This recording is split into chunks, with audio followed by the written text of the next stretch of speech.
زائرے کوئے جنا آہستہ چل، آہستہ نہیں، آہستہ چل، آہستہ چل، آہستہ نہیں، آہستہ چل، آہستہ چل، گڈ، دیکھ آیا ہے کہاں آہستہ چل، گڈ، جیسے جی چاہے جہاں میں گھوم پھر،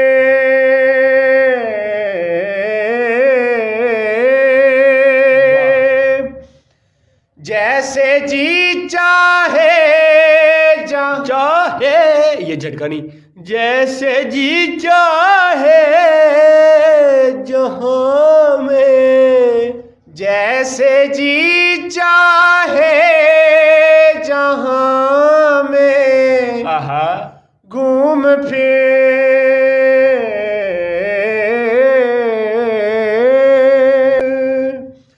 جیسے جی چاہے جہاں میں، جیسے جی چاہے، جیسے جی چاہے جہاں میں گھوم پھر،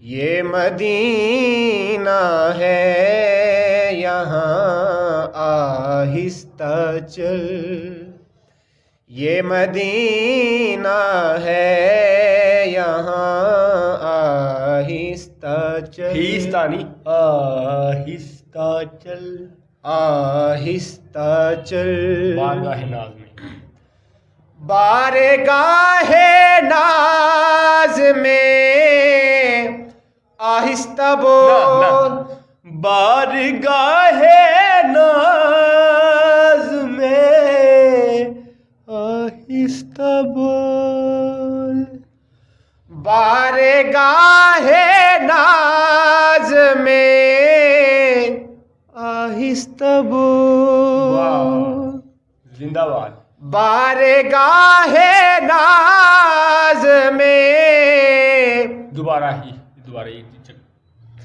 بارگاہ ناز میں، بارگاہ ناز میں، بارگاہ ناز میں آہستہ بول،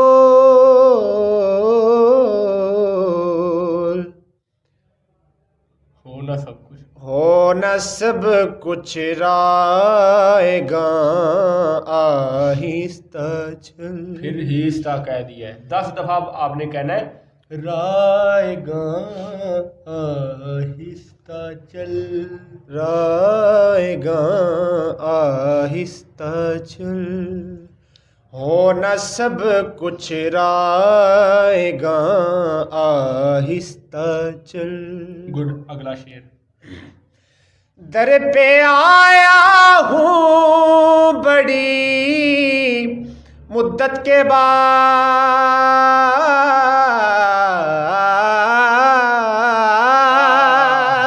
واہ، در پہ آیا ہوں بڑی مدت کے بعد،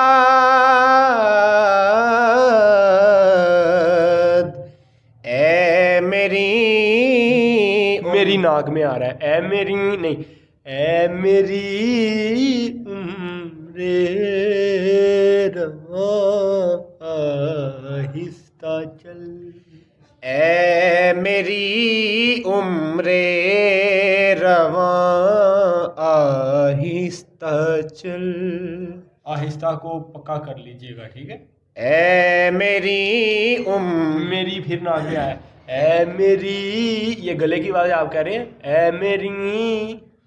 اے میری عمر رواں آہستہ چل، زائرے کوئے جنا آہستہ چل، اچھا یہ یہ ان اشعار کی نا تھوڑی تھوڑی سی آپ ڈیفینیشن بھی کیجئے. پہلا شعر ظاہر کوئے جنا آہستہ چل دیکھ آیا ہے کہاں آہستہ چل. جی یہ کلام حنیف نازش، اور اس نعت میں کافی سارا ادب پایا گیا ہے. انہوں نے بہت ہی ادب سے یہ نعت لکھی ہے. واہ. وہاں کیسے جانا ہے، کیسے کھڑے ہونا ہے، کیسے حاضری دینی ہے، اور کیسے بولنا ہے، کیسے اٹھنا اور اس بیٹھنا. میں ایک مین یہ بھی بات ہے کہ ادب کے پیرائے میں جتنے بھی مضامین ایک شاعر باندھ سکتا تھا انہوں نے وہ سارے مضامین باندھے ہیں. جی تو پہلے شعر کی ڈیفینیشن کیا ہے؟ ظاہر کوئے جنا. ظاہر کوئے جینا آہستہ چل. ظاہر مین مطلب کہ جو زیارت کرنے والے زائرین جو ہیں ان کو زائر کہتے ہیں. اور کوئے کوچہ کو کہتے ہیں، گلی کوچہ اس کو کہتے ہیں. اور جینا یہ جنت کو کہتے ہیں. جنا مطلب جنت. تو ظاہر کوئے جینا مطلب کہ اے جنت کے کوچے کی زیارت کرنے والے، جنت کے کوچے کی زیارت کرنے والے آہستہ چل. ہائے ہائے. تو آگے وہ کہہ رہے ہیں دیکھ مخاطب کر رہے ہیں، دیکھ آیا ہے کہاں آہستہ چل. Very good. دیکھو تم کہاں کس در پہ کس کی چوکھٹ پہ آئے ہو، تو آہستہ چلو. ہائے ہائے ہائے. یہاں ادب. اگلا شعر جیسے جی چاہے جہاں میں گھوم پھر یہ مدینہ ہے یہاں آہستہ چل. آگے کہہ رہے ہیں جیسے جی چاہے جہاں میں گھوم پھر، مطلب کہ اس دنیا فانی میں جہاں چاہے اور جیسے چاہے گھوم پھر، جہاں مرضی جا اور جیسے مرضی جا. لیکن جب تیری حاضری مدینہ شریف میں ہو تو وہاں پھر ادب کے پہلو ہیں، ادب کے تقاضے ہیں کچھ. وہاں پھر آہستہ چلنا پڑے گا، آہستہ حاضری دینی پڑے گی. اگلا شعر تھا اس کا در پہ آیا ہوں. نہیں، ہم نے پڑھا تھا بارگاہ ناز میں آہستہ بول، ہو نہ سب کچھ رائے گا آہستہ چل. بارگاہ ناز میں آہستہ بول. وہ اس ناز و نیاز والی بارگاہ میں جب تو جائے اور اپنی کوئی دعا مانگے گڑ گڑا کے، مطلب وہاں اپنی کوئی آرزویں جب مطلب وہاں تیری جب حاضری ہو تو اپنی اتنی ساری جب تو نے تمنائیں اکٹھی کی ہوں تو پھر وہاں یہ نہیں کہ اونچا اونچا ایسے ہی جا کے دعائیں کرنی ہے. نہیں، وہاں آہستہ سے اور مطلب کہ ادب سے اور روحانیت، اور آپس میں بھی اونچی آواز میں بات نہیں کرنی. آپس میں کسی کے ساتھ بھی اگر بولنا ہے تو اس کے ساتھ بھی ہم نے اونچی آواز میں بات نہیں کرنی، کیونکہ سرکار کی بارگاہ میں آپس میں بھی بلند آواز سے بات کرنے سے منع کیا گیا ہے. جی بالکل آہستہ بول. یا ایھا الذین، وہ قرآن پاک کی آیت ہے. لا ترفعوا اصواتکم فوق صوت النبی، روزہ رسول پہ بھی وہ آیت لکھی ہوئی ہے. لا ترفعوا اصواتکم، اے ایمان والو، لا ترفعوا اے ایمان والو نہ بلند کرو اپنی آوازوں کو، فوق صوت النبی کی، نبی صلی اللہ علیہ وسلم کی آواز سے زیادہ. تو وہاں بھی ابھی تک یہ آیت، تاکہ اگر جو انسان شخص وہاں آتا ہے دعا کرنے کے لیے تو اس کو چاہیے کہ وہ آہستہ بولے اور جو ہے ورنہ اس کے ہو نہ سب کچھ رائے گا آہستہ چل. یہ نہ ہو کہ اس کے اعمال ضائع ہو جائے، اس کو خبر تک اس کو پتہ ہی نہ ہو کہ میرے اعمال کیسے ضائع ہو گئے، مجھے پتہ ہی نہیں ہے. اونچی آواز ہوئی عمر کا سرمایہ گیا ہے. اور میرے والد گرامی کا اس پہ شعر ہے، یہ صحابہ نے بتایا ہے عمل کر کے ہمیں ان کی آواز سے آواز کو کم رکھنا ہے.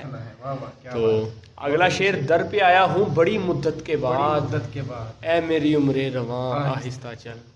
تو جب وہاں تم پہنچ جاؤ تو پھر یہ تو تمہیں پتہ ہے کہ میں اس در پہ بڑی تمنا آرزو ہے اللہ تعالیٰ کی سے میں گڑ گڑا کر یہ دعائیں مانگنی ہیں. سجدے میں میں نے یہ دعائیں مانگی ہیں کہ اچھا ان دونوں مصروں کا نا آپ جناب ان کو ملا کے پھر اس کی ڈیفینیشن کریں کہ در پہ آیا ہوں بڑی مدت کے بعد، اے میری عمر رواں آہستہ چل. یہ انسان کس سے مخاطب ہے کہ میں بڑی مدت؟ یہ انسان اپنے آپ سے یہ مخاطب ہے کہ در پہ آیا ہوں بڑی مدت کے، یعنی کہ میں اب اس در پہ آ گیا ہوں، اس چوکھٹ پہ روضہ رسول پہ آ گیا ہوں. تو اے میری جو یہ عمر ہے، مطلب کہ جتنا وقت مجھے یہ جتنے وقت نہیں وقت مطلب جتنا وقت مجھے ملا ہے یہاں، تو یہ ایسے کٹے کہ بس مطلب کہ پتہ ہی نہ چلے کہ بس میں یہاں بیٹھا رہا ہوں. در پہ آیا ہوں بڑی مدت کے بعد. شاعر اپنی ہی اپنی عمر رواں سے ہی کہہ رہا ہے کہ اب تو ہی آہستہ چل، کہ مطلب ایک دن ایسا ہو جائے کہ مہینے کے برابر گزرے. بالکل ایسے ہی یہ شاعر اپنی ایج سے مخاطب ہے، عمر رواں گزرتی ہوئی میری عمر، میں تجھ سے التجا کرتا ہوں کہ آہستہ چل. میں نے لطف اٹھانا ہے، میں نے بس دل کرتے میری عمر رواں آہستہ چل. کیا بات ہے. اللہ پاک الحاج حنیف نازش صاحب کے درجات بلند فرمائے. بہت عظیم انسان تھے اور بڑے عظیم، بڑا پیار کرنے والے تھے۔ اللہ پاک ان کے درجات بلند فرمائے، ان کی قبر کی منزلیں آسان فرمائے۔ بڑی بڑی اچھی نعتیں ہمیں دیکھ گئے ہیں اور ہم ان کی زندگی میں بھی ان کی نعتیں پڑھا کرتے تھے، لیکن یہ کہ جب انسان گزر جاتا ہے تو اس کی قدر بعد میں ہوتی ہے۔ تو اللہ پاک ہمیں لیجنڈز کی قدر ان کی زندگی میں کرنے کی توفیق عطا فرمائے۔ السلام علیکم ورحمۃ اللہ۔